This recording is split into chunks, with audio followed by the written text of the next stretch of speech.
Hi, I'm James Dunn. Welcome to the Inside Network.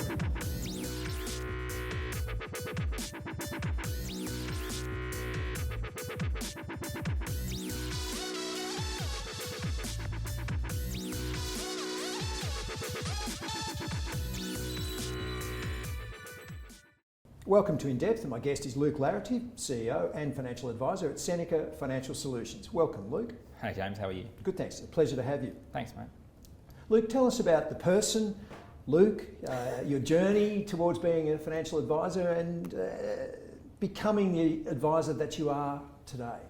I suppose I started out, didn't really know what I wanted to do with my life, just knew I wanted to be in business, wanted to run a business. That always kind of appealed to me, and the stock market always kind of interested me. I didn't really have parents who were interested in the stock market or anything like that. So I went off to uni, did a commerce degree, went to London, sort of chasing the investment banking dream, did that for a few years, and then decided I wanted to come home and do some more study. It was really expensive to study as an international student and really hard when you're sort of 22, 23 years old, working away in the UK. I worked in the mining industry for a little while, selling thermal and metallurgical coal, and then kind of came back to financial advice, I suppose. Built a business at a national stockbroking firm, kind of got to a size where it made a lot of sense to sort of start my own business, and was lucky enough to have a great business partner in John kind of back me in and say, hey, let's do this together, and here we are. Could you explain yours and Seneca's investment philosophy in broad terms? Yeah, I try to keep it pretty simple, I suppose. I could probably rattle on about this for half an hour, but there's only really two investment objectives that a client can have, and that's to maximise return for an agreed level of risk, or to minimise risk for an agreed level of return. So we're kind of just working on that basis, an efficient frontier, and we like active management. We think that's value add. We're not sort of massively promoting ETFs or passive sort of index investments. We think that you need diversification, but not for diversification's sake. We think investment portfolios are often over-diversified or lack concentration to really matter to the end users or the clients. So yeah, that's kind of our basic nutshell investment philosophy. Try and keep it fairly simple and not overcomplicate things. And when we know what we own and we understand it, volatility is not such an issue.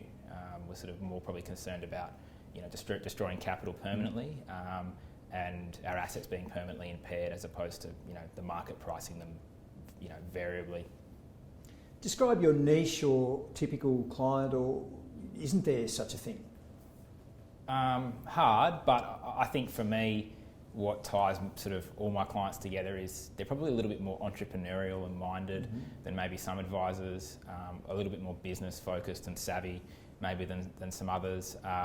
And certainly, I'd say they're successful and ambitious in their own kind of rights. Whether that's maybe in a previous life, what they want to achieve, what they want to do for the next generation in their family. I think it's probably more about, not a bad word, but maybe the values that tie us all together, and the sort of attitude, more so than anyone's demographics or specifics. What's the most important feedback or advice you've ever received, both in the business, from client related or personal? Probably my mum. My mum's a really good real estate agent in Perth, and her niche, and she's always sort of encouraged me to do the same, is just to be authentic. I think building trust builds businesses, and as a result, I just try and be myself. Some people like me, some people don't. Some people like my approach, some people don't, and that's okay. But that kind of just really, I suppose, drives me into my niche with the people who I click with, and that makes that business quite sticky. So I think building trust is always good business, but you build that through authenticity and the courage to be yourself. What do you think is the most important or greatest concern for portfolios over the next 5 years? Is it protecting the capital, generating an income, or delivering capital growth? I'll say all three, obviously, but I think income's the most interesting topic, for sure. From my perspective, I get a little bit concerned when I see people chasing headlines yield on any product at kind of any asset quality, and I think one of the signs of financial mania in markets and over exuberance, I suppose, is complexity. We're starting to see more structured product, more sort of alternative debt, Yeah. more, and I reckon the next phase will be like geared versions of that same stuff. All of which has one purpose, and that's to drive up the marketability of these products to investors who are chasing a headline yield. So I think there's an element of that which will be interesting to see how it plays out, and can be a little bit dangerous for investors. Is there anything you believe that's lacking in Australian investment portfolios? Some sort of asset class that you know of overseas that you'd like to be able to use for your clients? No, I think Australia's a reasonably developed market and is a really attractive place to run an investment management business. I think the thing that we sort of lack here is just proper portfolio construction. I think we've got away with for a long time, the baby boom generation got away with running a 10-stock portfolio, and it's either a case of they're too concentrated and probably concentrated in the wrong things, or alternatively the younger generation seem to be so diversified that nothing they really do is going to matter, and you kind of get this sort of balancing out effect of these index ETFs that people love to own. So I think it's more about we lack portfolio construction and getting to that nice appropriate mix of diversified but not without importance and relevance. Look back to the start of 2020 and now the end of 2020, and obviously what happened in the middle. What changes have you made to evolve your business over 2020? It's been a pretty busy year in terms of like improving our business. Unlike probably a lot of companies, a lot of sectors, I know that financial services has actually been faring pretty well, and there was a while there where the ASX and the stock market was the only thing that was on the TV. So it's been a reasonably good year in that respect. I think we added the SMA this year for Seneca Australian Shares SMA. We built out a whole suite of managed account products. We spent a lot of time building our relationships with other advice groups so that we can continue to distribute our managed account product through there.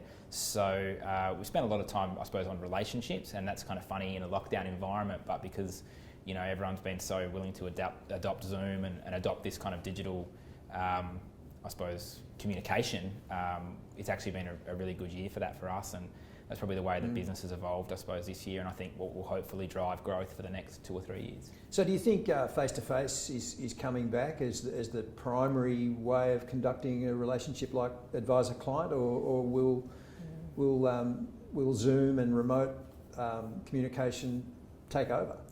I think it will take over more. I think it will continue to gain market share, if we're going to talk about it like that.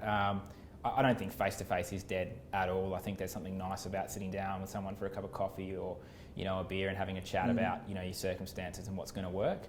But I do think that once you've got that relationship, the maintenance stuff probably will go to Zoom. I know just personally I can get through 5 clients in the time it would take me to get through one normally online. So I just feel like you've got an ability to service people more frequently and just as much quality essentially, still augmented with face-to-face stuff. How do you feel about the support that's available to advisors from funds managers, industry associations, just generally the industry itself? How supportive do you think it is? I think there's definitely collegiate support among friends and contacts and stuff. I think it's pretty good. I think some fund managers are really good at engaging with advisors and others aren't. I think some advisors are really poor at engaging with fund managers. In terms of industry bodies, I've never really sought out any support or had much to do with them, to be honest. I suppose it's a bit like politics. I'm just not really that interested in engaging in that way, and happy just to sort of run my own race a little bit. What advice would you give to your 21-year-old self, about to embark on a career in financial advice? What would you say, Luke, from future Luke, this is what you really need to know? I probably would have spent longer working in industry. I think too many people maybe want to be advisors, they want to be a financial advisor, they want to be a stockbroker, they want to work in funds management without realising that we're a service business to business. And I think it's pretty rich for people to come in and say, oh, look, I'm going to tell a successful business owner how to invest in businesses, having never worked in a business.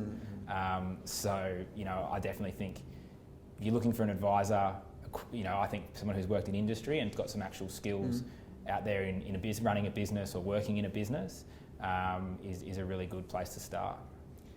And lastly, Luke, can you say a few words about your involvement with the Inside Network over 2020? Look, it's been a great source of information, of contact, of, I suppose, collegiateness, for lack of a better word, for me as an advisor and as a professional. I think if you're a fund manager and you're not using Inside Network to get access to their clientele of advisors, you're crazy, because it's the best service for that, in my opinion. And I think for advisors, they make it so easy for you to attend stuff. They give you access to what you need to know when you want to know it. You know, the team's fantastic in terms of taking on feedback, and they're working really hard. I'm doing the advisory committee with you guys now, and you know, they're making really hard to create fantastic events, you know, really engaging content, and it's going to improve you as a professional. You're going to get to hear from other people in the industry. I mean, yeah, what's not to like, really? I think it's great, and definitely the only thing I'm a part of that's sort of similar. Thanks, Luke. Thanks for your time. My pleasure. Thanks, James.